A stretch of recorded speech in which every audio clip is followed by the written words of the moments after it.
Dungeon Masters of Reddit. Which of your, sure, why nots, had the biggest unintended repercussions? Part 2.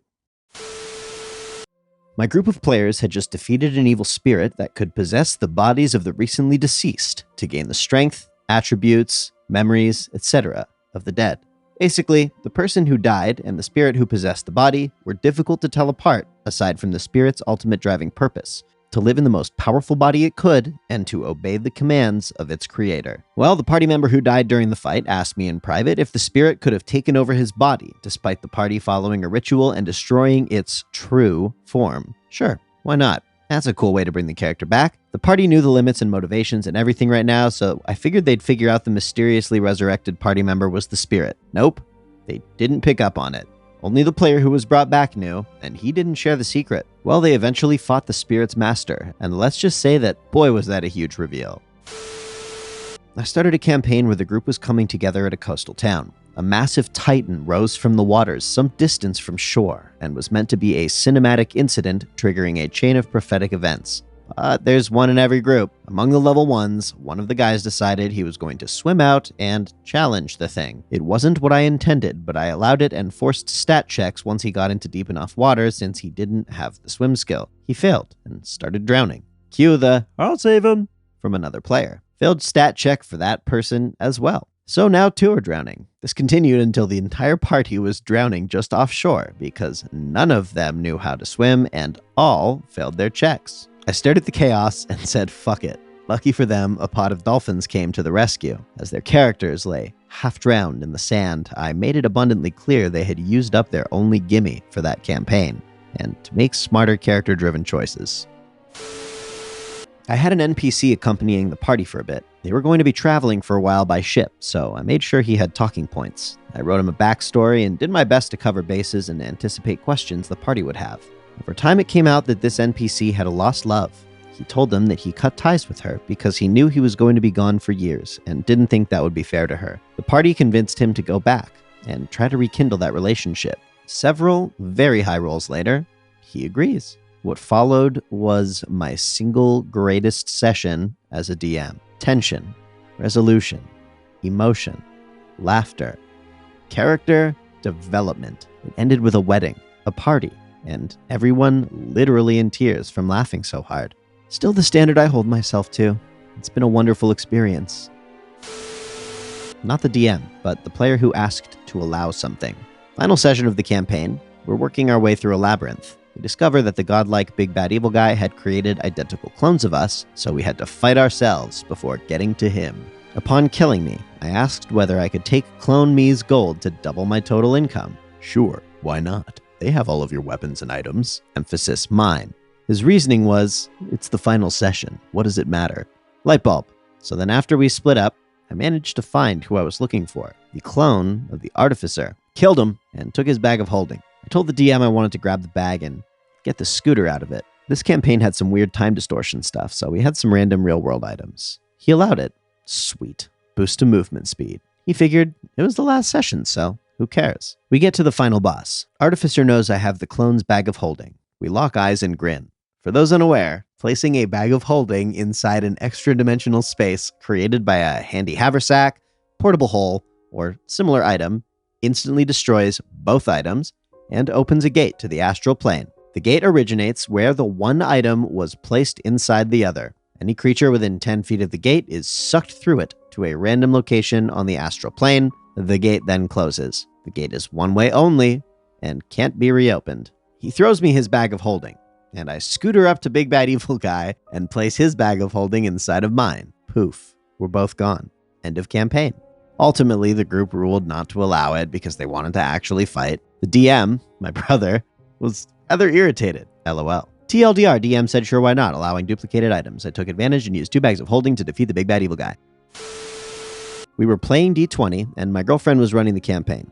It was set in this post-apocalyptic wasteland, and we were just coming up from the underground. Upon reaching the surface, due to radiation, etc., we were supposed to pick a new power or physical feature. I picked something like the ability to go invisible or some shit, I don't remember. My brother, who was playing with us, is trying to come up with something for his character, and he sheepishly asks, can I have lady legs? We thought he was joking until I saw his expression. My girlfriend goes, I guess? So he took lady legs as his perk and proceeded to successfully attract a key NPC we needed in order to get into a building. Guess it was worth it.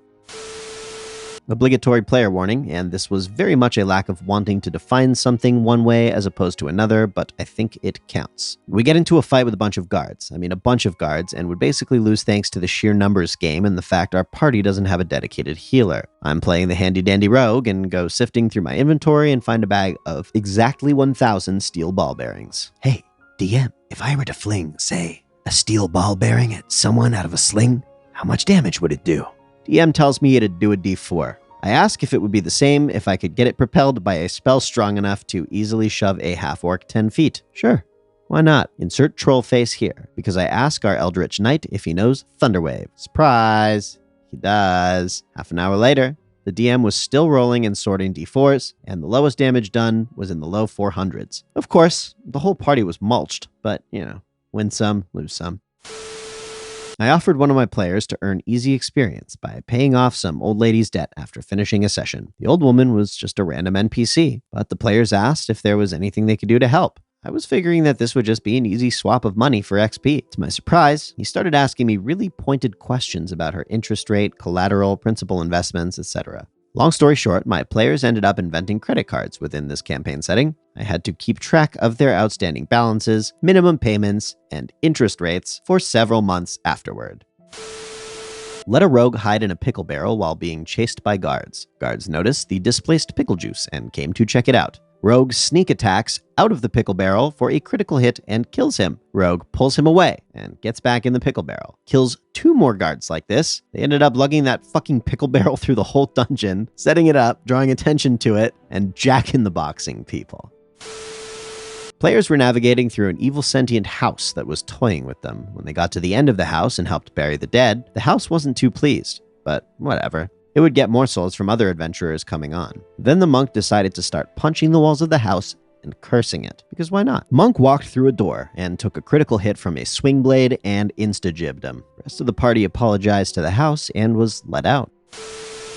The party nat-1'd a stealth roll, silently removing loose bricks to sneak into a guard tower back office. The entire wall came down violently and loudly and woke the entire guard. Everyone else bailed down in a nearby ditch to hide. The bard asked to do something crazy. I obliged. He grabbed a cloth from his bag, sliced his hand, and crudely marked the cloth with a gang symbol from a local criminal sect with his own blood. Having the only lit torch, he threw it into some nearby trees to draw the guards towards him and away from the party. Once in total darkness, he cast a spell to make it sound like he was still running down a path while he ducked off into some brush to hide.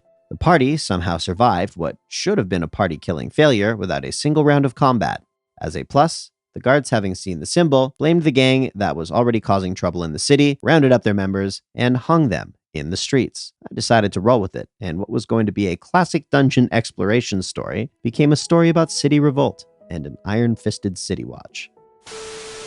I was told by my DM that his "sure, why not" to my actions had repercussions for the rest of the campaign he couldn't have planned for. My character was a slut, a horrible womanizer. Well, he was good at it, so a great womanizer. So I hit on everything, as people do in D&D. So we get to this one town. Short version is a magic spell went nuts and made a bunch of local wolves sentient and large. Their leaders were a male ice wolf and a female fire wolf. The male wanted peace with the humans because they're good at the core. The female wanted death and domination because humans are evil. Now, in his mind, because he had a few old groups deal with a similar situation, there were 3 outcomes. The party kills both wolves to save the town. Party helps the ice wolf kill the fire wolf because she doesn't change her mind. Or, with a lot of great rolling, you could change the female fire wolf's mind and reach a ceasefire.